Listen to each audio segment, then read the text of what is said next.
An incident like last week's mass shooting in the city of Sacramento has sparked discussion about changes to public safety and investment in underserved communities. But some say to truly address what happened, the citywide discussion also has to include healing. Dr. Christy Hagan, psychologist and creator of Safe Black Space, joins me now live. Welcome back to Fox 40 News at 11. Oh, thank you. It's good to be back, although it's unfortunate circumstances. Thank you for having me. Definitely that is the case. It has been a week since this incident in the capital city took 6 lives and injured 12 others. Barring another arrest or word of new details from police about all that happened that night, the mass shooting has slipped from being the top headline. But for a lot of people in the area, not even connected to it in any way, is now maybe when they're starting to feel their feelings about what happened? Yeah, absolutely. I mean, grief is a tricky thing. Of course, it's independent for how each one of us may be impacted. And you're right, whether we are a family member or someone who may have directly been impacted by the shooting, many of us, just by the sheer nature of watching the news, watching the media, and you're right, it's dying down, but it's been very present for us. And now that we are, a week past it, we may find that our feelings are beginning to emerge, whatever that might look like, whether it's rage or sadness or numbness is also still quite common, I think, for people.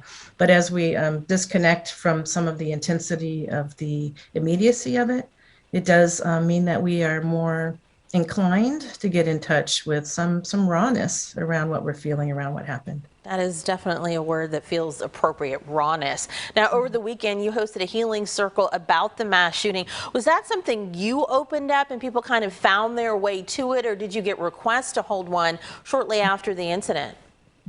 Well, a little bit of both, actually. Safe Black Space, we hold a community healing circle on the second Saturday of each month, typically virtually during COVID.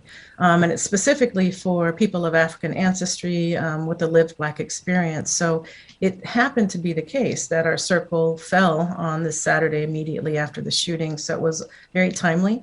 At the same time, we also had some requests, some reach out. Sacramento County, for example, Behavioral Health Division was wanting to see how they could support, and other individuals as well as organizations have been requesting circles. And so we're glad to have been able to offer the one that we did on Saturday. I think it was quite powerful and significant for those who attended. In fact, there was one person who sent an email immediately afterward, and I wish I had her statement available, but basically she referred to the fact that she didn't know if it was a especially special circle or she just really needed it. But she felt as though every time, and she's come before, that she comes, she taps into, or this reserve gets filled for her by being present, that she can then take out into the world, whether it's dealing with kind of these major issues or the day-to-day experiences that we often face, particularly as Black folks. And it's so important that people do have a way to sort of decompress and process all that's been coming in. Now, what have you heard people struggling with the most over this past week?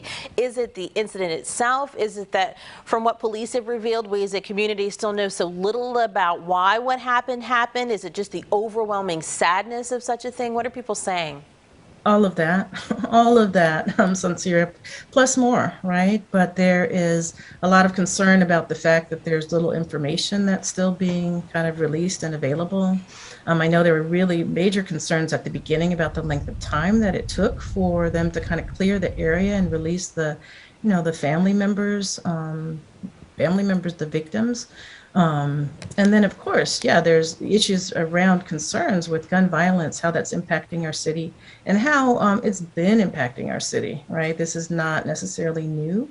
And yet, because, of course, the intensity and the immensity of it, there's a lot of media attention to it. But I've also heard Black and brown people say this is happening all the time. And so there's kind of a mixed reaction to maybe some things will change, but also some concern like, it takes this level of casualty to bring about some of the discussions that we're having now. Some folks out there, even today, 9 days after the shooting, may be thinking to themselves, this doesn't make any sense. Why can't I stop thinking about this? I don't have any connection to this. I don't know anyone involved. Is that so strange? And then why might also this day be triggering for people thinking about that incident or something else in their own past? With what we reported on at the top of the hour, this terrible situation and shooting and perhaps some explosive devices set off in New York. Yeah. I mean, all the things that happen around us, and particularly if we are exposed more closely to it, impact us and can create a sense of trauma reaction in each one of us. And so I was referring to the idea earlier that even just witnessing, watching the repeated coverage can be triggering for us. It can create a sense of a trauma reaction. And so, yeah, it's not surprising that folks may have that experience.